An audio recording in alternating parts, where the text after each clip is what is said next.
На сегодняшний день женевские дискуссии – это единственная площадка для диалога Абхазии, Южной Осетии и Грузии. Во встречах также участвуют представители России, США, ООН, ОБСЕ и Европейского Союза. Главная цель переговоров – обеспечение безопасности и стабильности на Южном Кавказе. Абхазская делегация постоянно подчеркивает факт непрекращающегося наращивания военного потенциала Грузии. Однако за все эти годы так и не удалось достичь положительных результатов в вопросе подписания документа о неприменении силы против Абхазии. Существует такая вот двоякая позиция грузинских коллег, которые пытаются подменить понятия и исказить существующую реальность, в результате чего мы не можем прийти к общему знаменателю на протяжении долгих лет.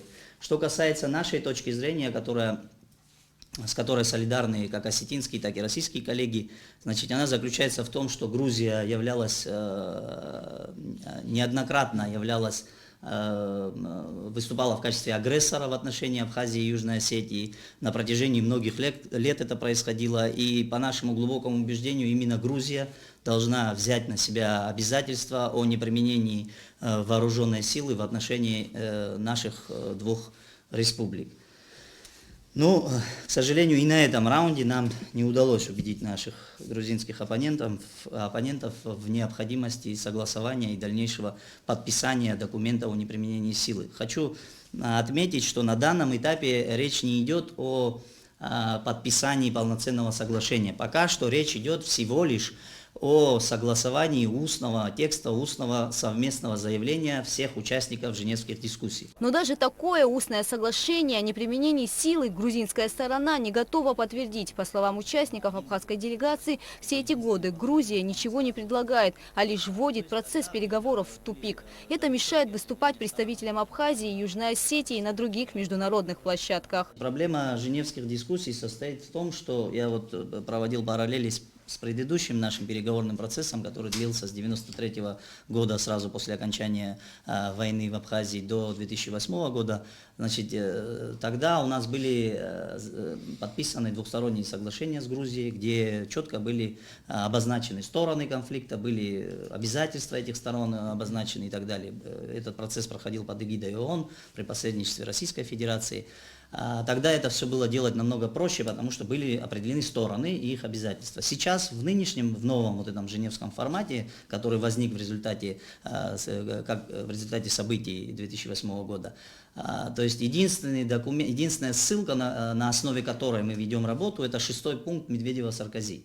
Ну, вы знаете небезызвестный план Медведева-Саркози, так вот в 6-м пункте там говорится о необходимости начала полноценного диалога по обеспечению безопасности Абхазии и Южной Осетии. Вот это, пожалуй, единственный документ, на основании которого эти дискуссии были начаты. Но не существует, в дальнейшем не было создано ни одного регламентирующего документа, в котором были бы отражены стороны конфликта. Ираклий Тушба отметил, что проблема в том, что грузинская сторона пытается манипулировать обстоятельствами и отрицает существование грузино-абхазского конфликта.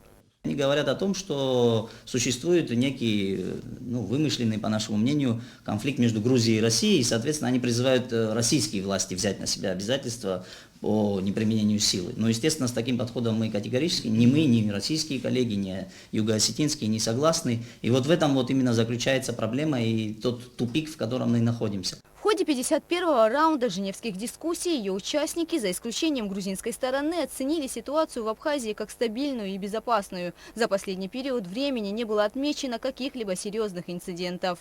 Тем не менее, мы заявили о том, что не прекращаются постоянные попытки незаконного перехода государственной границы со стороны Грузии, в результате чего достаточно большое количество граждан задерживаются, в отношении них выносятся административные штрафы, в основном это административная ответственность, но бывают рецидивы, когда люди получают реальное уголовное преследование и отбывают сроки наказания. В рамках женевских дискуссий была обсуждена еще одна тема – преступление, имевшее место в городе Гал 30 сентября, когда гражданин Грузии Ираклий Бебо умышленно поджег полотно, символизирующее национальный флаг Абхазии. 7 декабря текущего года он был приговорен к 9 годам лишения свободы. Это вызвало не очень адекватную реакцию со стороны наших грузинских оппонентов. Хочу напомнить, что были ряд заявлений сделаны со стороны представителей СГБ Грузии, которые потребовали немедленного освобождения господина Бебуа и заявили о том, что этот арест носит незаконный характер. Ну, в своем выступлении мы обратились к представителям СГБ Грузии, которые также присутствуют на раунде в грузинской делегации, с резонным вопросом относительно того, что почему-то непосредственно в СГБ Грузии и вообще у грузинских властей сложилось, видимо, не совсем правильное восприятие текущих процессов, и почему-то грузинские власти решили, что граждане Грузии имеют возможность совершать преступления на территории другой страны и при этом не нести никакой ответственности.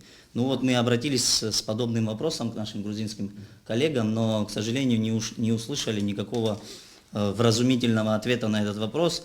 Хочу сказать, что со стороны грузинских представителей вообще в практику, скажем так, введена такая норма, когда они стараются не отвечать на какие-либо неудобные для них вопросы, и просто эти вопросы повисают в воздухе. На площадке женевских дискуссий представители абхазской делегации также рассказали о борьбе с COVID-19, поблагодарили за оказываемую помощь российских медиков и международной организации. Кроме того, в рамках переговоров были обсуждены и проблемы образования. Гугу Савардания, Алексея Гухава, Абхазское телевидение.